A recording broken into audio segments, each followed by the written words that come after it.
Pat? T'as vu ma poupie Pat?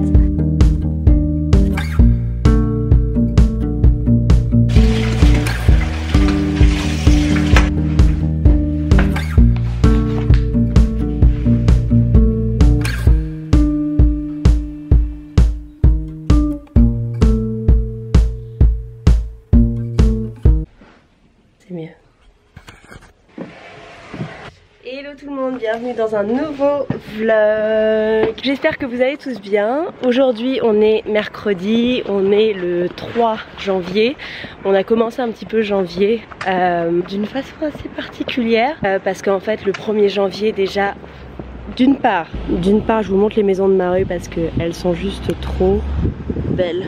D'une part tout le monde me disait oh qu'est-ce que tu vas faire pour le nouvel an, etc. Et avec énorme fierté j'arrêtais pas de dire genre moi le nouvel an je ne bois pas, c'est pas mon truc, etc. Et bref, et j'arrêtais pas de dire moi faire la fête le nouvel an, je trouve que c'est carrément se tirer une balle dans le pied. Commencer le premier jour de l'année hangover, c'est tellement de la grosse merde et c'est... Enfin bref, j'étais là à faire ma fière. Au final Arnaud a organisé un apéro chez lui, ce qui fait que moi et Brian on y allait parce que je veux pas non plus bloquer Brian dans une vie monotone, même si ça lui allait complètement de rien faire. On a fait un petit apéro chez Arnaud, j'ai fait des quiches, etc. C'était censé être un truc sympa. Voilà, je pensais même pas rester pour les 12 coups de minuit, etc. Au final, on est rentré, il était 4 h du matin. Le lendemain, hangover de ouf mental, même si c'était une soirée vraiment fun et que ça faisait longtemps que j'étais pas sortie. Parce que ça ne m'intéresse plus trop et parce qu'en plus je ne tiens absolument plus l'alcool. C'était une soirée très fun, on est rentré à 4 h du matin, donc le lendemain hangover de ouf. Ce qui fait qu'on s'est levé, il était 1 h de l'après-midi. Donc déjà t'as un petit peu perdu ta journée quoi. Je me rends compte que j'avais oublié mon tel. En plus moi j'étais malade, genre vous pouvez entendre à ma voix que je suis malade ma mère. J'ai le nez plein, genre j'ai littéralement le rhume depuis genre 6 jours. Et genre ça va en décroissance. Et le soir, Brian sort fumer. Déjà j'étais un petit peu dégoûtée de rien faire de ma journée, genre de même pas aller au parc, etc. Le soir Brian part fumer et là il me dit Anaëlle, Len s'est échappé. Et là je me dis encore, il s'est encore échappé chez le voisin. Bon c'est un petit peu la routine donc c'est pas très grave. Donc j'essaie de le rattraper avec des croquettes, etc.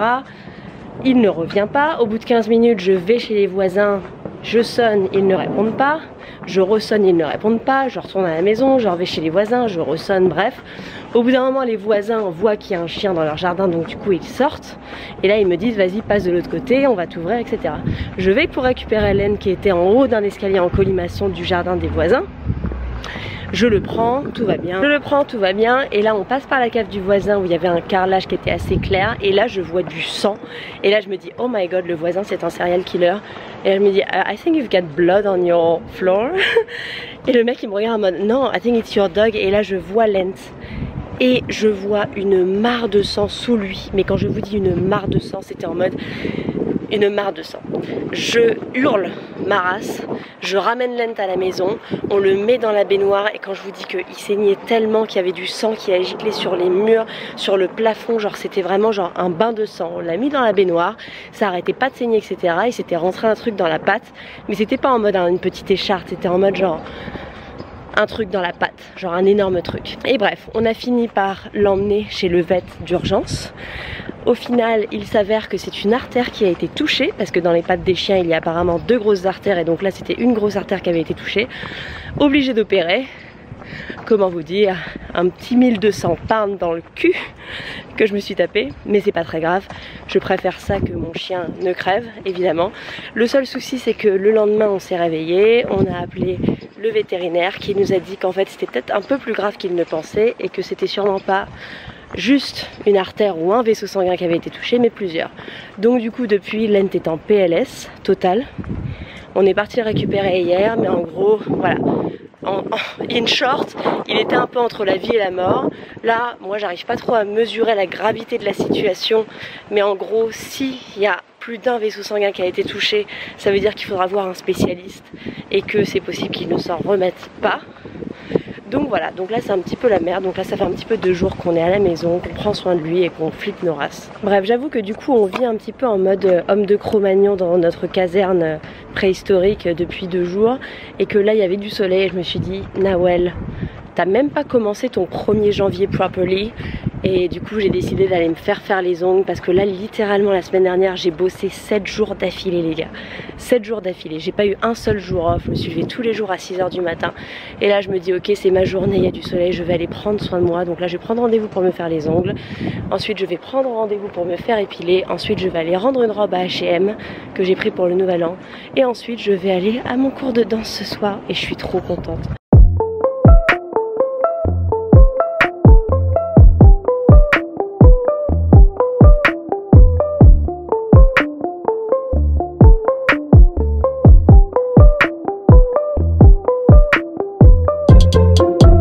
Donc évidemment je suis partie pour me faire rembourser une robe et je me retrouve avec.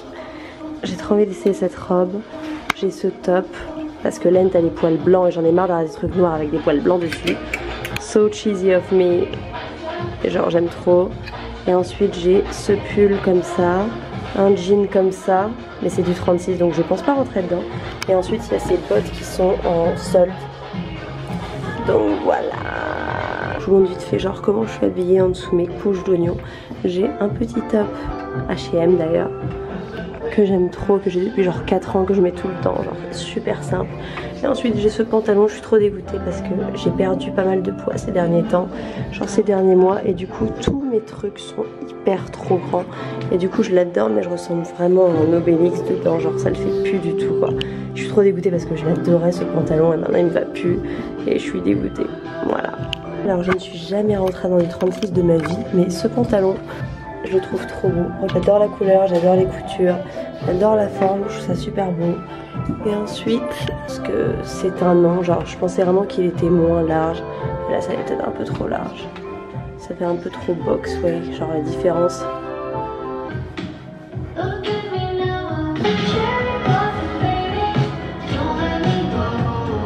Ça par contre j'adore.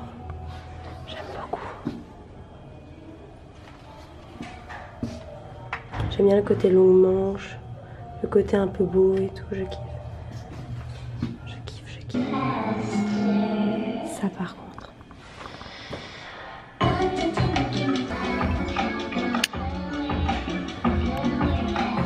Bon, je suis rentrée, je me suis changée parce que la situation pantalon rouge Obélix n'allait pas. Allô? 45, je vais pas les appeler pour leur dire qu'on arrive en un quart d'heure. Non, je vais pas les appeler, je vais me reprendre la tête avec la meuf au téléphone. Allez, Choubi. La prochaine fois que tu me dis Choubi en raccrochant, je te pète la gueule. Choubi, mon amour. Que j'aime plus que tout. Que j'aime plus que tout. Avec qui je vais avoir des enfants. Avec qui je vais avoir des enfants. C'est les beautés. Salut débile.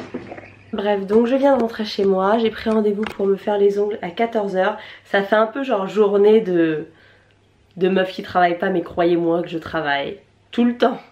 Et genre ce soir, dans tous les cas, je travaille à 18 h. Donc voilà.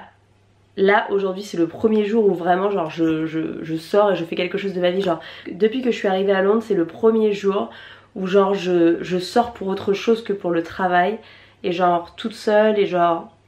Et ça fait trop du bien, genre là je me baladais au soleil et tout, j'étais là, mais c'est pour ça que je vis, c'est pour ça. Je me baladais seule à TK Maxx et j'étais là, ouais, ça m'avait manqué. Et le truc assez drôle, c'est que ce matin j'ai dit à Brian que l'F4 ça me manquait et que la Grèce en général ça me manquait. Le mec 2 minutes après il m'a envoyé une maison à louer à l'F4. Et là je me suis dit putain on vient juste d'en déménager à Londres et il faut. J'ai vraiment la bougeotte, je suis vraiment une fille qui a la bougeotte. Et malheureusement je suis avec un mec qui est exactement pareil. Du coup on a appelé l'agence immobilière pour louer la maison à l'F4. Sans vraiment savoir ce qu'on va faire et pourquoi on le ferait et voilà. Je sais juste que hier j'ai regardé j'ai écouté un podcast et le mec parlait de diviser son année. Bon, je suis sûre qu'il y en a qui regardent cette vidéo et qui vont me dire mais t'es né avant-hier ou quoi. Mais genre de diviser son année en quarters et genre de diviser ses buts entre janvier, mars, avril, juin, juillet et septembre, ensuite octobre à décembre. Et genre moi je me suis dit les 2 premiers quarters genre de janvier à juin c'est genre I'm gonna work my fucking ass off et make as much money as I fucking can, même s'il y en a un qui me vole tout là, mais il vaut le coup. Et ensuite je sais, c'est une certitude que de juillet à septembre, je ne veux absolument rien foutre. Et c'est un petit peu ce que je fais tous les ans en tous les cas. Donc là, je me dis, même si on prend la maison à l'EFCAD, ça veut dire qu'on l'aura au moins pour 3 mois et ça, ce serait génial. Parce que dans tous les cas, ça rentre dans mon plan de mon 3e quarter de l'année, vu que j'avais déjà prévu de rien foutre. Bref, je vous montre comment je suis habillée. J'ai un petit pull, enfin un grand pull comme ça en crochet que j'adore, je l'adore. Et ensuite, j'ai piqué ce pantalon qui était à ma soeur, désolée c'est un petit peu le bazar. Que ma soeur portait au lycée et genre j'adore la coupe, c'est genre le pantalon taille basse qu'on portait en primaire et genre j'ai retrouvé tellement de pantalons comme ça de ma soeur et genre je me dis pourquoi on ne fait plus ces coupes, genre maintenant les tailles basses ils tombent tout le temps alors que ça c'est vraiment des vraies tailles basses hyper stretch et tout, genre voilà. Et ensuite j'ai mes No Name que je porte depuis 500 000 ans. Et ensuite pour les boucles d'oreilles, c'est des boucles d'oreilles que Brian m'a offert à Noël. Je suis vraiment une énorme fan de boucles d'oreilles, genre j'adore les boucles d'oreilles. Et genre là j'ai eu une idée et je me suis dit pourquoi je ne ferais pas mes propres boucles d'oreilles. Genre attendez, je vais vous montrer un truc. Mais ça c'est des boucles d'oreilles que j'ai achetées quand j'avais 10 ans. Genre sur un marché. Elles sont tellement belles. Et genre l'autre fois je les ai mis au travail. Et tout le monde m'a dit genre elles viennent d'où tes boucles d'oreilles, elles sont trop belles et tout. Et je me dis genre j'aimerais... je saurais pas où, dans quel magasin trouver des boucles d'oreilles comme ça, genre des énormes boucles d'oreilles avec des perles etc. Et je me dis j'aimerais juste tellement commencer à me faire mes propres boucles d'oreilles. Genre j'adore, genre regardez ces petites là, comme ça, enfin... Les gens qui sont pas très fans de boucles d'oreilles, vous vous en battez les couilles, mais je trouve ça juste trop beau. Et genre j'avais des putains de boucles d'oreilles que j'avais achetées l'année dernière, genre j'avais pas mal de paires qui étaient trop belles, genre perlées, qui tombaient jusque là et tout, genre trop belles. Et je les ai cassées comme une grosse teubée que je suis et maintenant je suis en manque de boucles d'oreilles et je me dis pourquoi ne pas acheter mon kit de boucles d'oreilles. Genre à Bordeaux je suis passée dans un store où ils vendaient genre absolument tous les trucs possibles et inimaginables pour faire des boucles d'oreilles, genre des papillons, des perles de toutes les couleurs, genre c'était trop beau. Et du coup je me dis voilà, ça peut être un de mes hobbies de 2024 de commencer à faire mes propres boucles d'oreilles. Voilà. Est-ce que vous êtes tous endormis comme laine sur mon monologue de 500 000 ans? Je n'espère pas. Moi ce que j'espère c'est que ton boulot ça cartonne. Et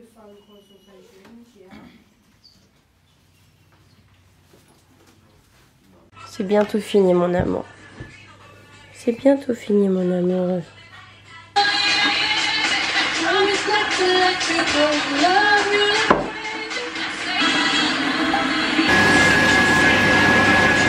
Moi j'ai du poulet vegan, fondu de poireaux, riz brun et poulet vegan. Et tu viens de couper Jim Morrison là? ouais, j'aime peu la musique. Et Brian a du poulet normal, fondu de poireaux et riz brun, sauce soja, un petit peu de crème de coco on the side. Oana? Absolument pas. 2 hours later.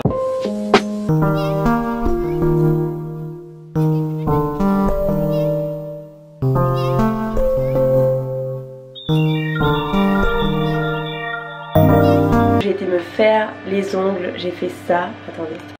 Voici le résultat, j'ai fait une espèce de French manicure avec du bleu. J'arrêtais pas de piner des ongles bleus sur Pinterest et j'adore la couleur, genre j'adore tellement. Je trouve ça trop joli. Trop joli, j'adore. Après j'ai été à TK Maxx et genre quand on va à TK Maxx, c'est genre on passe des heures à TK Maxx. C'est-à-dire que j'ai été dans le rayon skincare et j'ai regardé chaque produit et j'ai googlé absolument chaque composition de chaque produit en n'y comprenant absolument rien mais en le faisant quand même. Et du coup je me suis acheté, je voulais une crème de nuit et j'ai pris cette crème de nuit slash masque qui apparemment cette marque Pacifica elle est ouf mentale. J'ai vu que des super reviews et ensuite j'ai pris du sel pour le bain. Tu fais ma nugget. Alors, petit update de Lent, on a été refaire son petit bandage parce qu'il s'était enlevé, ton petit bandage d'amour. Ils lui ont refait un look, Minerve rose, petit truc rose. Voilà, c'est un vrai petit Elton John maintenant. Hein mon chaton? Mon amoureux. Et donc genre hyper rassurant parce que la meuf, je lui ai dit genre j'arrive pas à mesurer genre le degré de gravité du truc. Je lui ai dit est-ce qu'il est en mode entre life and death? Elle m'a dit not anymore, j'ai fait ok. Elle m'a dit que là ça avait super bien cicatrisé et que c'était hyper bon signe, que c'était grave positif. Du coup on a un autre check vendredi dans 2 jours et on verra ce qu'il en est. En fait les complications qu'il pourrait y avoir c'est que plusieurs vaisseaux sanguins aient été touchés, auquel cas on devra réopérer avec un spécialiste comme je l'ai dit ce matin. Et voilà. Donc j'espère que ça va aller. En attendant, il est très fatigué mon bébé d'amour, il arrête pas de dormir. C'était vraiment une petite épreuve pour nous, ça a été vraiment genre un tel choc de voir autant de sang aussi soudainement. Genre on était dimanche 1er janvier et genre c'était vraiment le stress de trouver un vétérinaire. Et also le stress de devoir débourser genre un petit 1004 comme ça. Donc voilà. Demain je travaille, voilà c'est mon seul jour de taf de la semaine étant donné que j'ai pas été travailler pour rester avec Lent, que samedi je devais travailler mais j'ai pris le jour off parce que Brian retourne en France pour drop sa voiture parce qu'en Angleterre garer sa voiture c'est hyper super cher et en plus on a une voiture qui est pas ULEZ compliant, ce qui fait qu'elle pollue beaucoup, ce qui fait qu'à chaque fois qu'on bouge la voiture on doit payer 12,50 balles. Donc c'est la merde, donc du coup on a décidé de faire 100 voitures au UK et on ramène la voiture en France et voilà. Londres est une ville très chère sur absolument tous les points et c'est chiant mais c'est la vie.